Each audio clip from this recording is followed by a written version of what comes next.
بیٹھا ہوا بچہ بچہ یہی کہہ رہا ہے، حشر تک ڈالیں گے ہم پیدائش مولا کی دھوم، حشر تک ڈالیں گے ہم پیدائش مولا کی دھوم، مثل فارس نجد کے قلعے گراتے جائیں، خاک ہو جائیں عدو جل کر مگر ہم تو رضا، دم میں جب تک دم ہے ذکر ان کا سناتے جائیں۔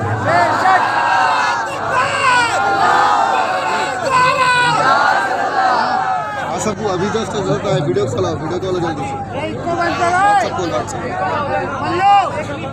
کو بند کروا دو، ایک کو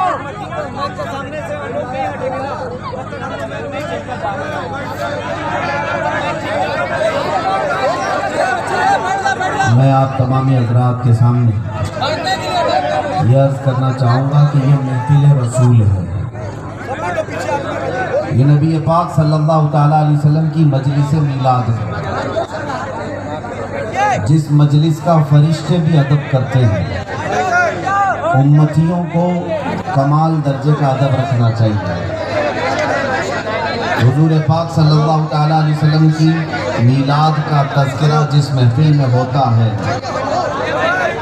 وہ محفل باعث برکت ہے، بلکہ بعض بزرگوں نے لکھا ہے کہ جس جگہ پر یہ مجلس منعقد کی جاتی ہے 40 دن تک اس جگہ پر رحمتیں برستی ہیں۔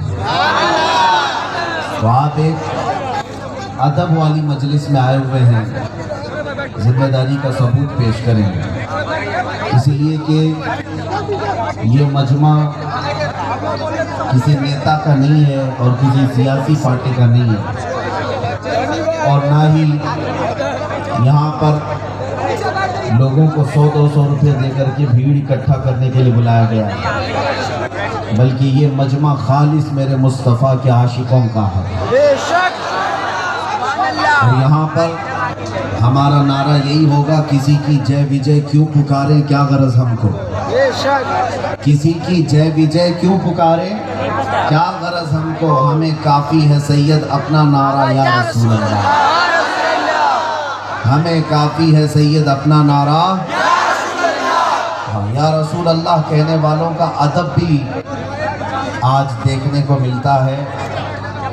اور شہر جمشید پور میں یہاں پر میدان میں جمع تمام نوجوانوں سے میں کہوں گا، اپنا نظم و نسق اور ڈسپلن ایسا بناؤ کہ لوگ تمہیں دیکھ کر کے میرے مصطفیٰ کو یاد کریں، نبی پاک صلی اللہ تعالیٰ علیہ وسلم کو یاد کرنے جیسے اخلاق بنائیں کہ تمہارے کردار کو دیکھ کر کے مدینے والے تاجدار کی یاد آ جائے۔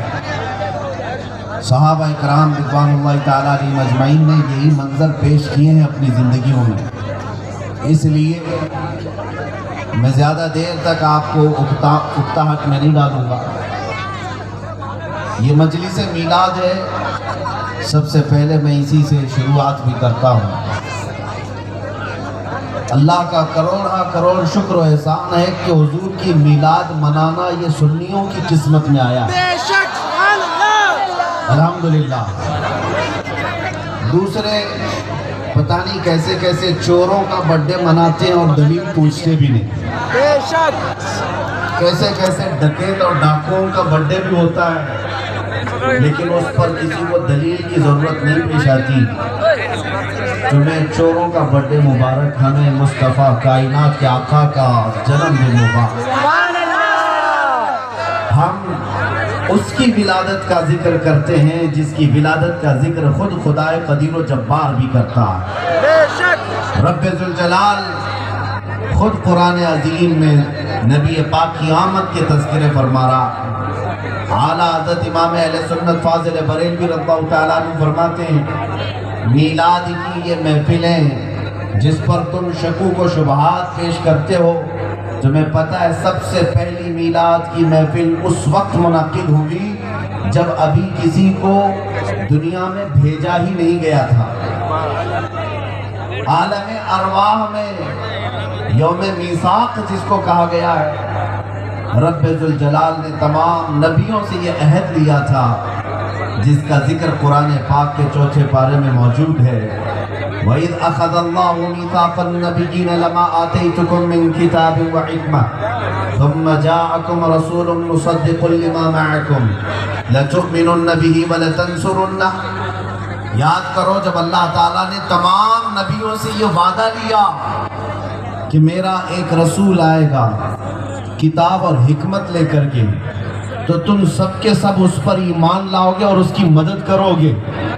قال اقررتم، رب تعالیٰ نے تمام نبیوں کی روحوں سے یہ پوچھا کیا تمہیں اس بات کا اقرار ہے؟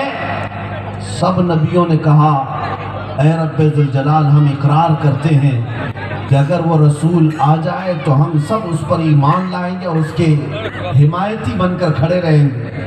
اور رب تبارک و تعالیٰ نے یہ جو وعدہ لیا، یہ اس وقت کی بات کر رہا ہوں جب ابھی آدم علیہ السلام بھی دنیا میں نہیں آئے، آدم علیہ السلام بھی نہیں آئے۔ میلاد کا مطلب کیا ہے؟ میلاد جس میں نبی پاک صلی اللہ تعالیٰ علیہ وسلم کی ولادت کا ذکر، ان کی سیرت طیبہ، ان کے اخلاق و کردار بیان کرنا، یہی تو مجلس میلاد ہے۔ عزیزان گرامی وقار، نبی کریم صلی اللہ تعالیٰ علیہ وسلم سے محبت رکھنے والے یقیناً ان میلاد کی مجلسوں پر انگلیاں نہیں اٹھاتے۔ بعض لوگ ہم سے کہتے ہیں جب حضور مکہ میں پیدا ہوئے تھے تب تو مکہ والے ولادت کا ذکر نہیں کیا، جشن میلاد مکہ والوں نے تو نہیں منایا۔ ان سے جواب میں ہم یہی کہتے ہیں مکہ میں اس وقت کون لوگ تھے؟ حضور کی پیدائش کے وقت تو سارے کفار و مشرکین تھے، سوائے حضرت بی بی آمنہ اور حضرت عبد المطلب کے، سارے کافر موجود تھے۔ اور اگر تمہارا بھی تعلق انہی سے ہے تو ہمیں کوئی اعتراض نہیں، اگر تمہاری نسبت اور تمہارا خاندان ان سے ملتا جلتا ہے تو ہمیں کوئی اعتراض نہیں۔ لیکن تمہیں یہ معلوم ہونا چاہیے کہ جب حضور پاک مکہ سے ہجرت کر کے مدینے جا رہے تھے تو مدینہ طیبہ میں پہلے سے ایمان والے لوگ موجود تھے، تو میرے آقا جب مدینے آئے تو مدینے والوں نے خاموشی سے نہیں بلکہ سڑکوں پر اتر کر کے جشن منایا تھا میرے آقا کے آنے کا۔ تو جہاں ایمان والے ہوتے ہیں میرے نبی کے آنے کے ذکر کے ساتھ خوشیاں مناتے ہیں۔ تمہیں بخاری شریف اگر آتی ہے تو اٹھا کر دیکھو، احادیث کی کتابیں پڑھ سکتے ہو تو پڑھ کر دیکھو، جس دن میرے آقا مدینہ طیبہ میں داخل ہوئے تھے بنو نجار خاندان کی چھوٹی چھوٹی بچیاں مدینہ طیبہ کی گلیوں میں نکل آئی، اپنے ہاتھوں میں دف لے کر بجاتی تھی اور پڑھتی تھی طلع البدر علینا من ثنیات الوداع وجبت شکر علینا ما دعا للہ داعی۔ کیا کہتی تھی مدینے کی بچیاں؟ وہ یہ کہتی تھی ہم پر 14ویں کا چاند طلوع ہو گیا ہے، ہم پر 14ویں کا چاند طلوع ہو گیا ہے۔ کہاں سے؟ ثنیۃ الوداع کی گھاٹیوں سے ہم پر اللہ کا شکر واجب ہو گیا ہے، اس لیے کہ رب کی طرف بلانے والا رسول اب ہمارے درمیان آ رہا ہے۔ تو مدینے والے میرے آقا کی آمد کی خوشیاں منا رہے تھے، مکہ والے نہیں منائے تھے اس لیے کہ کافر و مشرک وہاں موجود تھے۔ میں آج فخر سے یہ اعلان کرتا ہوں الحمدللہ جتنے سنی ہیں آج جہاں جہاں میلاد مناتے میرے آقا کی آمد کا، ہم اپنی نسبت و اہل مدینہ سے کرتے ہیں۔ میرے آقا صلی اللہ علیہ وسلم کے شہر نور مدینہ طیبہ والے جس طرح میرے آقا کی آمد کی خوشیاں منا رہے تھے، الحمدللہ ہمیں اس بات کا فخر ہے کہ تم اگر نہیں مناتے مکہ کے کفار و مشرکین کی طرح تو ہمیں کیا اعتراض؟ ہم تو مدینے والے جس طرح خوشیاں مناتے تھے آج بھی مناتے ہیں، اور پھر یہ کہتے بھی ہیں ایک دن نہیں منائیں گے، 2 دن نہیں منائیں گے، بلکہ حشر تک ڈالیں گے ہم، حشر تک ڈالیں گے ہم پیدائش مولا کی دھوم مثل فارس نجد کے قلعے گراتے جائیں گے۔ میں آپ کو ایک بات بتا دوں، نبی پاک صلی اللہ تعالیٰ علیہ وسلم کی ولادت کے وقت جو عجیب و غریب واقعات پیش آئے تھے دنیا میں، ایران میں 2 ندیاں ایسی تھیں، ایک بحیرہ ساوا جو سوکھ گئی، بالکل جو بہتی تھی وہ سوکھ گئی ندی۔ جس سال حضور پاک صلی اللہ علیہ وسلم کا، جس مہینے حضور کا وجود دنیا میں آیا، تشریف لائے، حضور پاک صلی اللہ تعالیٰ علیہ وسلم کی ولادت پاک جس دن ہوئی اس دن عجیب و غریب واقعات پیش آئے. اور سماوا ایک ندی ہے جو برسوں سے سوکھی پڑی تھی، چل پڑی، بھر گئی. اور ایک آتش کدا تھا، آگ جلائی جاتی تھی، 1000 سال سے اس کو بجھنے نہیں دیا گیا تھا، اس کی عبادت بھی ہوتی تھی. حضور پاک کی ولادت کے دن اچانک وہ آگ بجھ گئی، اچانک آگ بجھ گئی. کسرا بادشاہ کا جو محل تھا، فارس کہتے ہیں جس ملک کا بادشاہ کسرا کہلاتا ہے، فارس کا جو قلعہ تھا اس کا چیلنج تھا کہ میں نے اتنا مضبوط بنایا ہے کہ 1,00,000 لوگ مل کر کے بھی اس محل کو توڑ نہیں پائیں. بڑی مضبوطی کا انہیں نشہ تھا. اور حضور کی ولادت کے دن 12 ربیع الاول شریف کو اچانک اس محل میں شگاف پڑ گیا، دیوار شک ہو گئی، زلزلہ آ گیا اور اس کے چھت پر جو کنگورے لٹکے تھے گر گئے. یہ سب جو عجیب و غریب واقعات پیش آئے، میں اعلیٰ حضرت کا ایک شعر آپ کو سمجھانے کے لیے پیش کر رہا ہوں. فارس میں قلعے کے اندر زلزلہ آیا. کس دن آیا؟ 12 ربیع الاول شریف. اب کسرا بادشاہ نے کاہنوں کو، جوتشوں کو بلایا کہ اچانک یہ سب کیا ہو رہا ہے. میرے محل کے دیوار کے اندر، وہ آج بھی موجود ہے عراق میں، مدائن شہر میں بتایا جاتا ہے، ہم نے دیکھا ہے کہ دیوار میں اتنی لمبی شگاف ہے، اتنا لمبی دراڑ ہے کہ ایک آدمی اس میں سے پاس ہو سکتا ہے. دیوار اس قدر پھٹ گئی. بادشاہ نے کاہنوں کو بلا کر کے پوچھا کہ یہ کیسے ہو گیا اچانک. تو کاہنوں نے اپنے علم کے مطابق، علم نجوم جاننے والے کہتے ہیں بادشاہ سلامت، آج ہم نے اپنے علم سے جو دیکھا پتہ یہ چلا کہ عرب میں ایک بچہ پیدا ہوا ہے جو ساری ان سلطنتوں کا خاتمہ کا سبب بنے گا. اور پھر انہوں نے بزبان یہ کہا ہوگا، آئی نئی حکومت سکہ نیا چلے گا. آئی نئی حکومت سکہ نیا چلے گا. عالم میں رنگ بدلا صبح شب ولادت. یہ حضور پاک صلی اللہ علیہ وسلم کی ولادت کے لیے کہا گیا ہے یہ شعر. کوئی یہ نہ کہہ دے کہ آج کی حکومت کے لیے مولانا یہاں بول کر کے گئے نئی حکومت آ گئی ہے. ہماری نئی حکومت تو 12 ربیع الاول سے چل رہی ہے اور صبح قیامت تک رہے. تو بادشاہ سے کاہنوں نے یہ کہا کہ ایک بچہ عرب میں پیدا ہوا جو تمہاری سلطنت کے زوال کا سبب بنے گا. اب سنیے، آخر کار کسرا کی سلطنت تو گئی، قیصر کی سلطنت بھی گئی، لیکن اب اعلیٰ حضرت فرماتے ہیں ولادت مکہ میں ہوئی میرے آقا کی. زلزلہ فارس کے قلعے میں آیا تھا، جن کو بہت زیادہ نشہ تھا، غرور تھا کہ ہمیں کوئی ہلا نہیں سکتا. ان کے قلعوں میں دراڑ پڑ گئی، ہل گئے. تو اب اعلیٰ حضرت فرماتے ہیں حضور کی ولادت کا ذکر ایسا ہے کہ بڑے بڑے قلعے ہلا دیتا ہے. اور آج اگر ہمارے حضور کے جشن منانے پر کسی کو تکلیف ہوتی ہے تو سب سے زیادہ نجد کے لوگوں کو ہوتی ہے. نجدی عقیدہ رکھنے والے، نجد کے سارے میں نہیں کہتا، لیکن وہاں بھی عقیدہ رکھنے والے جن کو سب سے زیادہ تکلیف حضور کی ولادت کے ذکر سے ہوتی ہے، وہ اپنا نیشنل ڈے منائیں گے، پورے دھوم دھام سے منائیں گے، وہ سب جائز ہے، لیکن حضور کی ولادت کے ذکر پر سینے پر سانپ لڑتا ہے. اسی کو تو اعلیٰ حضرت نے کہا اب سنو کان کھول کر، ہم حضور پاک کی ولادت کے یہ جو جشن ہے 1 رات 2 رات نہیں، حشر تک مناتے رہیں گے، ہر رات مناتے رہیں گے. اور اس سے ہوگا کیا؟ حشر تک ڈالیں گے ہم پیدائش مولا کی دھوم. مثل فارس میں جیسے قلعے میں زلزلہ آیا تھا، اب ہمارے جشن میلاد سے نجد کے قلعے گراتے جائیں گے. اب ان کے قلعوں میں زلزلہ آتا رہے گا. اسی لیے میرے عزیزوں، آپ بھی اس بات کو طے کر لو اور اپنے بچوں کو بھی یہ سبق سکھا کر کے جاؤ، دم میں جب تک دم ہے ذکر ان کا سناتے جائیں. خاک ہو جائیں عدو جل کر مگر ہم تو رضا، دم میں جب تک دم ہے ذکر ان کا سناتے جائیں گے. نبی پاک صلی اللہ تعالیٰ علیہ وسلم کی آمد کا تذکرہ مجھے دل پر ہاتھ رکھ کر کے بتاؤ اے نوجوانوں، کیا حضور پاک کی سیرت بیان کرنا اور ان کی آمد کے تذکرے کرنا بدعت ہے؟ آپ کو ایسا لگتا ہے کہ یہ غلط کام ہوتے ہیں، شرک اور کفر ہوتا ہے؟ نہیں میرے عزیزو، یہ عین عبادت، نبی پاک صلی اللہ تعالیٰ علیہ وسلم کی سیرت کا ذکر کرنا، حضور کی تعریف کرنا عبادت ہے۔ لہٰذا یہ عبادت تمہارے حصے میں آئی ہے اور اس کو برقرار رکھو، ان روایتوں کو برقرار رکھو۔ اللہ کریم ان مجالس خیر کی برکتیں تم سب کے گھروں میں عطا فرمائے۔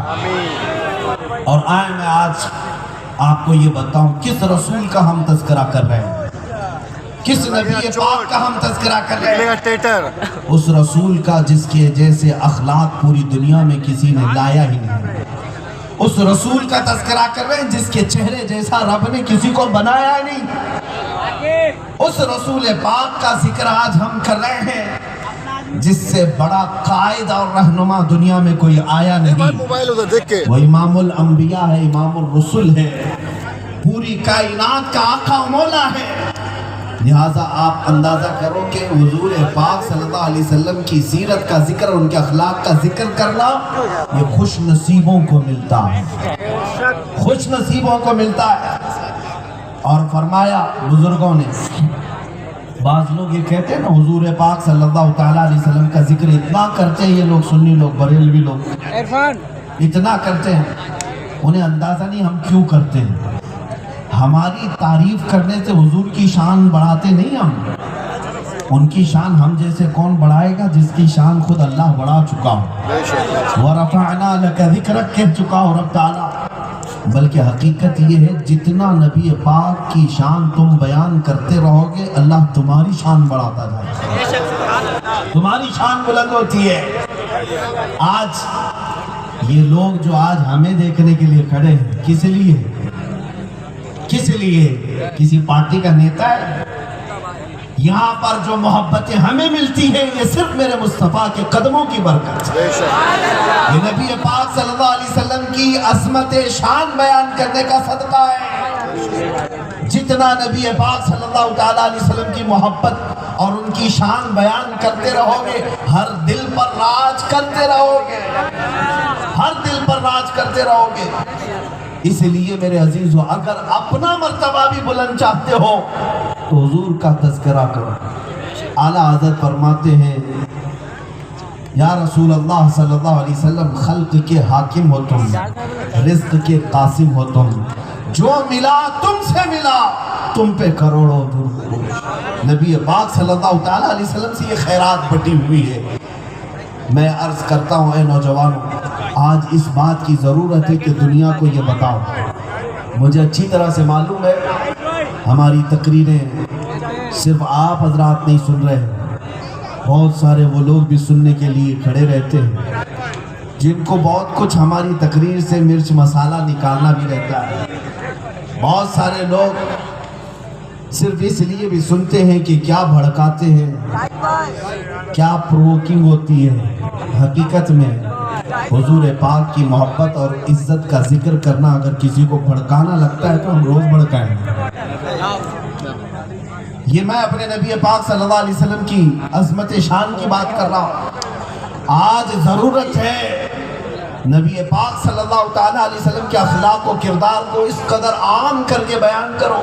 سوشل میڈیا کا دور ہے، تم یہاں پر ابھی ایک بات کیے ہوتے ہو کہ یہ پوری دنیا میں نشر ہو جاتی، ابھی ادھر کہیں آگ لگی پوری دنیا میں وہ خبر پھیل گئی۔ تو جب اس قدر تیزی سے پھیلنے کا دور آ چکا ہے تو کیوں نہ ہم اس کا استعمال کر کے میرے مصطفیٰ کے اخلاق کو پھیلائیں، حضور پاک صلی اللہ تعالیٰ علیہ وسلم کی کردار کو پھیلائیں۔ آج نبی محترم صلی اللہ تعالیٰ علیہ وسلم کے ان عظیم اخلاق کا میں ذکر کروں۔ مکہ والے کیا کہتے تھے؟ مکہ والے جو حضور پاک کے جانی دشمن تھے، حضور پاک صلی اللہ علیہ وسلم کے قتل کا منصوبہ بناتے تھے، ان سے بھی اگر کوئی پکڑ کر کے پوچھتا محمد صلی اللہ تعالیٰ علیہ وسلم کے کردار کے بارے میں کیا کہتے ہو، تو قتل کرنے کا ارادہ تو رکھتا تھا، لیکن ساتھ میں یہ بھی کہتا تھا ہم نے زندگی بھر کبھی انہیں جھوٹ کہتے ہوئے نہیں سنا، ہم نے زندگی بھر کبھی انہیں امانت میں خیانت کرتے نہیں دیکھا۔ یہ وہ لوگ کہتے تھے جو حضور کے جانی دشمن تھے۔ عزیزان گرامی، ایک بار حضرت عمر فاروق رضی اللہ تعالیٰ عنہ ابو جہل کو دیکھتے ہیں، حضور پاک قرآن کی تلاوت کر رہے ہیں اور وہ کھڑکی سے کان لگائے سن رہا ہے، چھپ کر کے سن رہا ہے، سامنے سے نہیں۔ حضرت عمر فاروق رضی اللہ تعالیٰ عنہ پیچھے سے آ کر دیکھتے ہیں، رشتے میں وہ ابو جہل ان کا ماموں لگتا تھا، پیچھے سے دیکھ لیا اور جا کر پکڑ لیا، کہا یہ کیا کر رہے ہو؟ قرآن سن رہے ہو، روزانہ دشمنی کرتے ہو، حضور پاک صلی اللہ علیہ وسلم کے خلاف لوگوں کو بھڑکاتے ہو، یہ یہاں پیچھے سے چھپ کر کے سن رہے ہو۔ اس نے کیا کہا عمر سچ بتاؤں تو ان کی آواز میں جو مٹھاس ہے وہ میں نے کہیں نہیں دیکھی۔ سچ بات یہ ہے کہ جو یہ الفاظ نکالتے ہیں اس میں جو حلاوت، جو شیرینی ہے وہ کہیں میں نے عربوں میں نہیں دیکھی۔ حضرت عمر نے پوچھا پھر ایمان کیوں نہیں لاتے؟ کہا بس ناک کا مسئلہ ہے، لوگ کیا سمجھیں گے؟ اگر ایمان لے آیا تو خاندان والے دوسرے لوگ پھر پتہ نہیں کیا کیا بولیں گے۔ کئی لوگ صرف اسی لیے نہیں سدھرتے کہ ناک نہ کٹ جائے، اب تک ہم ایسے تھے ویسے تھے، اب اگر سیدھے راستے پر آ جائیں گے تو لوگ تانا دیں گے۔ میرے عزیزوں، ابو جہل جیسا دشمن بھی میرے آقا صلی اللہ تعالیٰ علیہ وسلم سے قرآن کو سننا پسند کرتا ہوں یا کان لگا کر کے سنتا ہوں۔ ولید بن مغیرہ جو دشمن ہے، گستاخ ہے، اس کے الفاظ بھی اگر آپ پڑھیں گے، اس کے الفاظ بھی موجود ہیں۔ نبی پاک صلی اللہ علیہ وسلم کے متعلق کیا کہا کہ حلو المنطق، جب بات کرتے ہیں تو شہد کی طرح سے رس کھولتے ہیں۔ یہ دشمنوں کی باتیں کر رہا ہوں جو جانی دشمن ہے۔ اسی لیے میرے آقا صلی اللہ تعالیٰ علیہ وسلم کی ایک بات میں آپ کو بتاؤں، مکہ مکرمہ میں اللہ تعالیٰ نے میرے رسول کو پیدا کیا۔ آج بھی جا کر دیکھیں، مکہ ایک ایسا شہر ہے جو پہاڑوں سے گھرا ہوا ہے، ایسے پہاڑیاں تقریباً صرف عرب میں بتایا جاتا ہے جغرافک 20 لاکھ پہاڑیاں ہیں، اور مکہ کثرت سے پہاڑوں کے بیچ میں ہے، اور پہاڑوں کے بیچ رہنے والے وہاں کے لوگوں کے دل بھی جو ہے پہاڑوں سے زیادہ سخت ہو چکے تھے، پتھر سے زیادہ سخت دل لوگ تھے۔ ان سخت دل لوگوں کے درمیان میرے آقا صلی اللہ علیہ وسلم کو پیدا کیا گیا ہے، مکہ والوں کے بیچ میں۔ یہ معمولی بات نہیں ہے، بہت بڑے چیلنج کو میرے آقا صلی اللہ علیہ وسلم نے ڈیل کیا ہے۔ آپ کو میں بتاؤں، نبی پاک صلی اللہ علیہ وسلم جب 1 سال کی عمر کے تھے، 1 سال کی عمر میں تیر اندازی کرتے تھے، 1.5 سال یا 2 سال کی عمر میں آپ گھوڑ سواری بھی کر لیتے تھے۔ حضور پاک صلی اللہ علیہ وسلم بہت چھوٹی عمر میں ہی فاسٹ گروتھ تھی، ہر چیز کو سمجھتے، ذہانت و فطانت اللہ تبارک و تعالیٰ نے کمال کی عطا کی ہے میرے آقا کو۔ لیکن ایک سوال یہ ہے، جب نبی پاک صلی اللہ علیہ وسلم انسان کامل پیدا ہوئے تو بچپن سے ہی اسلام کی تبلیغ کیوں نہیں شروع کیا؟ 40 سال مکہ میں رہے اور 40 سال کے بعد حضور نے اپنی نبوت کا اعلان کیا، یہ سب کو پتہ ہے۔ 40 سال کے بعد اپنی نبوت کا اعلان کیا، 40 سال تک مکہ میں اسلام کی تبلیغ کیوں نہیں کی؟ بچپن میں میرے آقا صلی اللہ تعالیٰ علیہ وسلم کامل تھے، شروع سے کرتے۔ خدا کی مصلحت یہ ہے، اس کی منشا یہ ہے، نبی پاک کو ایسے لوگوں کے بیچ اتارا گیا تھا جو سب سے زیادہ سخت دل لوگ تھے، سخت دل۔ ان لوگوں کے دلوں کو موم کرنا ہو تو صرف زبان کا کام نہیں، بلکہ 40 سال میرے آقا نے ان کے درمیان اپنے اخلاق پیش کیے، اپنے اخلاق پیش کیے۔ اور اس کے باوجود بھی جب مکہ والوں کو ایک میدان میں جمع کر کے میرے آقا نے فرمایا تھا کہ میں محمد اللہ کا رسول ہوں، آخری رسول، معبودان باطل کی عبادت چھوڑو، ایک خدا کی عبادت پر آؤ، تو کیا پورا مجمع ایمان لے آیا؟ نہیں، پورے مجمع میں کوئی نہیں، صرف ایک 9 سال کا بچہ کھڑا ہوا، کہا کہ میں آپ کے دین کو قبول کرتا ہوں۔ اللہ کے رسول صلی اللہ علیہ وسلم پورے مجمع میں اعلان کیے، لیکن کتنے سخت دل ہوں گے لوگ، 40 سال حضور کے اخلاق دیکھنے کے بعد حضور کی دعوت پر فوراً نہیں آئے۔ اب میں آپ کو بتانا چاہتا ہوں، باقی چند سال میرے آقا صلی اللہ علیہ وسلم نے مکہ والوں کو جو موم کیا ہے، ان کے دلوں کو نرم کیا ہے، تو وہ عظیم اخلاق تھے جس کی قرآن گواہی دیتا ہے وَإِنَّكَ لَعَلَىٰ خُلُقٍ عَظِيمٍ۔ اے محبوب، ہم نے آپ کو سب سے بلند اخلاق پر پیدا کیا ہے۔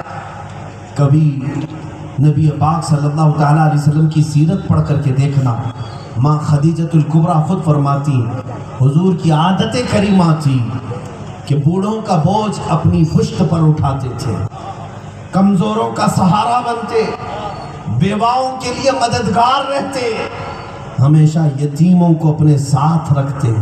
یہ وہ عظیم اخلاق ہیں جو سب میرے آقا کے اندر اللہ نے جمع کر دیا تھا۔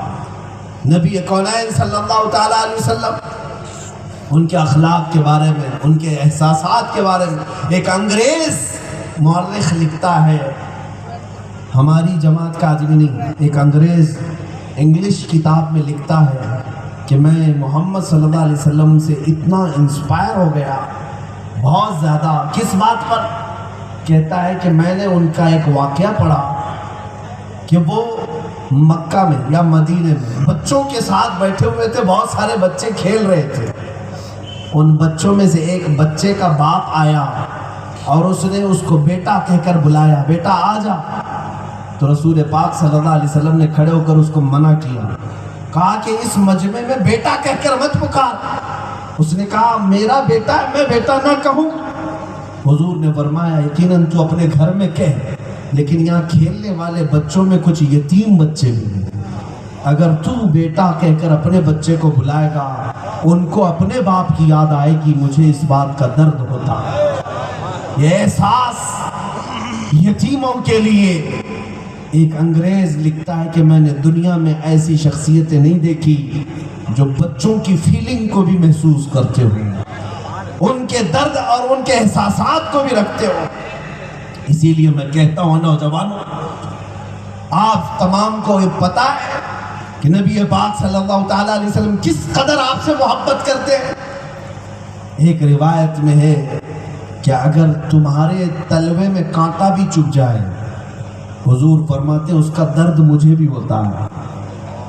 امتیوں کے متعلق تمہارے تلوے میں کانٹا چبھے تو درد مجھے ہوتا ہے۔ اس قدر احساس ہمارے متعلق رکھنے والا عظیم اخلاق کا رسول ہے کہیں؟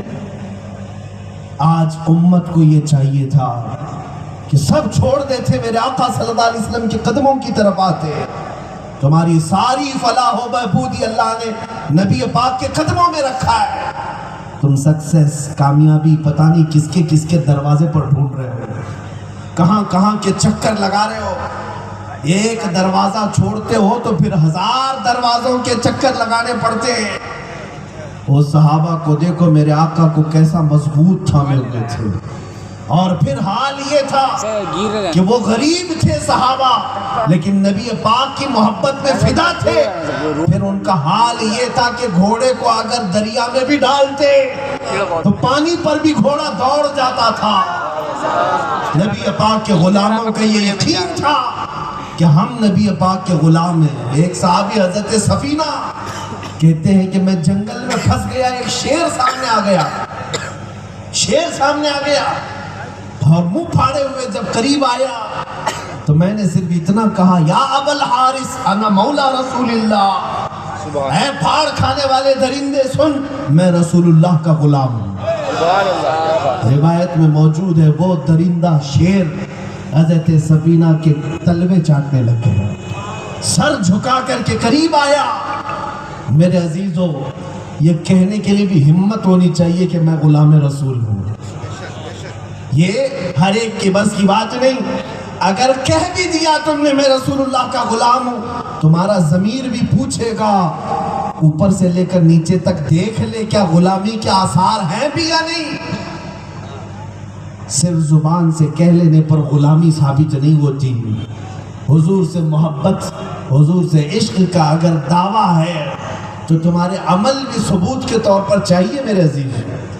اگر عمل نہیں ہے تو کس زبان سے کہو گے؟ ہاں اگر تم سچ مانے میں رسول پاک سے وفادار ہو اور ان کے اخلاق کو سب سے ہائی لیول کی پرائیوریٹی دیتے ہو تو پھر جاؤ دنیا میں دیکھو کسی بھی چیز کے پاس بول کر کہ میں رسول اللہ کا غلام ہوں. اگر وہ چیز تمہاری پیروی نہ کرے تب پھر ہمیں پکڑنا.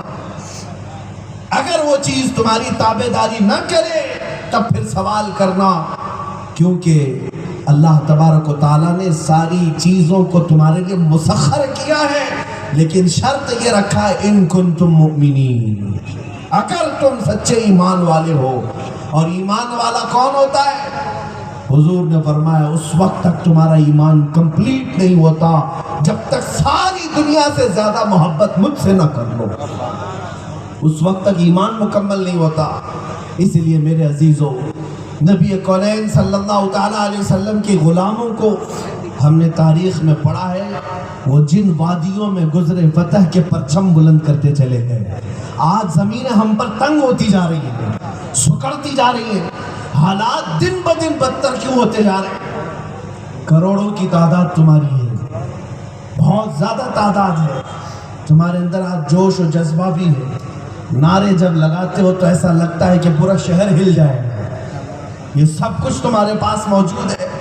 آخر ڈھونڈو اس طاقت کو جس طاقت نے قیصر و کسریٰ کو گھٹنے ٹیکنے پر مجبور کیا تھا. اس طاقت کو ڈھونڈو جو صلاح الدین ایوبی کو فاتح بیت المقدس بنایا تھا. سبحان اللہ. اس طاقت کو ڈھونڈو جس نے شہاب الدین غوری کو فاتح اسلام بنایا تھا. وہ طاقت کہاں گئی؟ ان کے پاس چند ہزار کی فوجیں تھیں، ان کے پاس چند 100 لوگ تھے، لیکن کہتے کیا تھے؟ جہاں جاتے تھے ان کا یہ نعرہ ہوتا تھا، ٹل نہ سکتے تھے جنگ میں اگر اڑ جاتے تھے، پاؤں شیروں کے بھی میدان سے اکھڑ جاتے تھے، حق سے سرکش ہوا کوئی تو بگڑ جاتے تھے. ارے تیغ کیا چیز ہے، ہم توپ سے بھی لڑ جاتے تھے. یہ رسول پاک کے ان غلاموں کا نعرہ تھا. وہ طاقت کہاں چلی گئی؟ کروڑوں میں. مجھے وہ حدیث یاد آتی ہے، توجہ سے سنو میرے عزیزو. حضور پاک صلی اللہ علیہ وسلم نے فرمایا یوشک ان تداعى علیکم الامم کما تداعى الاکلۃ الی قصعتها. ان قریب تم پر ایک ایسا زمانہ آئے گا کہ ساری قومیں تم پر جھپٹ پڑیں گی جیسے بھوکا برتن پر جھپٹتا ہے. آج حقیقت ہے یا نہیں مجھے بتاؤ؟ سب کا ٹارگٹ تم بنے ہو کہ نہیں بنے ہو؟ ہر ایک ٹارگٹ پر تم کو رکھا ہوا ہے. صرف یہاں کی بات نہیں، آل اوور ورلڈ، سب جگہ، ہر جگہ تم ہی تو نشانے پر ہو. حضور پاک کی حدیث صادق آتی ہے. میرے آقا نے فرمایا تم پر ایک زمانہ ایسا آئے گا کہ ساری قومیں تم پر جھپٹ پڑیں گی جیسے بھوکا برتن پر جھپٹتا ہے. صحابہ نے پوچھا یا رسول اللہ کیا ہم تعداد میں کم ہوں گے اس زمانے میں؟ حضور نے فرمایا نہیں، تعداد تو تمہاری بہت زیادہ ہوگی، لیکن تمہاری حیثیت کیا ہے؟ سمندر کے جھاگ کی طرح ہوگی. غثاء کا غثاء السیل. میرے آقا فرماتے ہیں جھاگ جانتے ہو؟ جھاگ، جھاگ کس کو کہتے ہیں؟ پانی کے اوپر جو جمع ہوتا ہے. حضور پاک فرماتے ہیں جھاگ کی طرح، ہوا آئی تو جھاگ اڑ جاتا ہے، اس کے اندر کوئی وزن چیز نہیں ہوتی. تمہاری حالت بھی ایسی ہو جائے گی کہ ہوں گے کروڑوں کی تعداد میں، لیکن ایسے پل پل ہے کہ ہوا آئی تو ادھر اڑ گئے، ادھر سے ہوا آئی تو ادھر اڑ گئے. اس لیے میرے عزیزو آج وہ دور آ چکا کہ سب تم پر جھپٹ پڑے. اگر کوئی طاقت تمہیں بچا سکتی ہے تو وہ ڈھونڈو طاقت کہاں ہے، وہ طاقت کہاں ہے. کیا ہم کروڑوں کی تعداد جمع کر لیں، تنظیمیں بنا لیں، تحریکیں بنا لیں، فوج اکٹھا کر لیں تو طاقت آ جائے گی؟ کر کے دیکھ لو، نہیں آنی ہے. تم روز ایک کمیٹی بناؤ، روز ایک جماعت بناؤ، جس طاقت کی میں بات کر رہا ہوں وہ نہیں آئے گی. وہ صرف اور صرف ایک راز ہے جس سے وہ طاقت واپس آئے گی، جس کو اقبال شاعر مشرق نے 10 سال یورپ کی گلیوں میں ڈھونڈ ڈھونڈ کر کے اپنی قوم کو بتایا تھا۔ میں وہ طاقت ڈھونڈنے گیا تھا اور میں دیکھا کہ مسلمانوں کو وہ طاقت کہاں سے ملے گی، سائنس سے، فزکس سے، جغرافک سے، جیومیٹری سے، کس چیز سے ملے گی؟ پھر وہ آخر میں اس نتیجے پر پہنچا، شاعر مشرق اقبال کہتا ہے وہ طاقت اگر تمہیں ملتی ہے تو صرف اس بات پر کہ محمد سے وفا تو نے، کہ محمد سے وفا تو نے، تو ہم تیرے ہیں، یہ جہاں چیز ہے کیا لوح و قلم تیرے، ساری چیزیں تیری ہیں، شرط صرف یہ ہے کہ جس طاقت کو تم کھوئے بیٹھے ہو وہ میرے آقا صلی اللہ علیہ وسلم سے کمال درجے کی محبت، یہ چیز جب سے ختم ہوئی یا کم ہوئی بہت ساری چیزیں ہم سے روٹ گئی ہیں۔ آپ لوگ مجھ سے یہ پوچھ سکتے ہیں، لوگ کہتے ہوں کہ مولانا آپ کیسی بات کر رہے ہیں، کیا ہم حضور سے محبت نہیں کرتے، کیا ہم حضور سے عشق نہیں کرتے؟ یقیناً تمہاری زبان اور تمہارا دل محبت تو کرتا ہے، لیکن تمہارے عمل حضور پاک کی محبت میں آنے نہیں دیتے، یہی تو بات ہے۔ میں انکاری نہیں ہوں، لیکن آج میں ہر نوجوان سے پوچھتا ہوں تم حضور کے لیے اتنے سینسیٹیو ہو، اتنے حساس ہو، تو پھر ان کی سنتوں سے محبت کیوں نہیں کرتے، ان کے اخلاق سے محبت کیوں نہیں کرتے؟ میں یہاں پر موجود ایک 8 سے 10 نوجوانوں سے پوچھتا ہوں، 8 سے 10 نوجوان جو دنیاوی فیشن میں مبتلا ہوں، ہر طرح کا فیشن انہیں پسند ہو، ان سے بھی میں پوچھتا ہوں ذرا دل پر ہاتھ رکھ کر کے یہ بتا، اس پوری کائنات میں سب سے حسین چہرہ کس کا تھا؟ ہر بچہ بغیر جھجکے ہوئے کہے گا وہ آمنہ کے لال کا تھا۔ حقیقت ہے یا نہیں؟